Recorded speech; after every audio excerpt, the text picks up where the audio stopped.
ছিল তো ওইটা সেলাই করা হয়েছে, তারপরে স্কিন।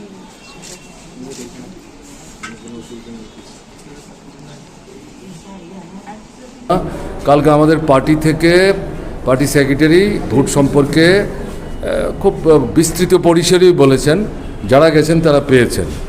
ওখানে আমাদের লেফটেন্যান্টের কনভেনার ছিলেন, উপস্থিত ছিলেন, তার সামনেই হয়েছে। এখন এরকম একটা জায়গায় দাঁড়িয়ে আমি হাসপাতালে দাঁড়িয়ে ভোট সম্পর্কে চূড়ান্ত কোনো মন্তব্য আমি করব না। আপনারা যদি কথা বলতে চান দয়া করে যাবেন সন্ধ্যায় আমাদের পার্টি অফিসে। আমি এখান থেকে আবার যাচ্ছি কালকে রাতে যে বাড়িগুলো আক্রান্ত হয়েছে সেই বাড়িতে। এখানে কথা পরে বলা যাবে।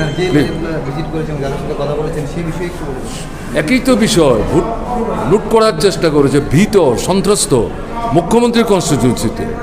আমি তো অবাক হয়ে গেছি, কি হচ্ছে এটা?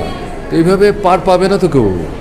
মানুষের মনোভাব কেমন এটা পরিবর্তন হচ্ছে, নাহলে বাইরে থেকে এইভাবে লোক জমায়েত করতে হয়, ভাবাই তো যায় না। এই যে লোকটা একটা পুলিশ কর্মী, তাকে তো মার্ডারই করে ফেলছিল।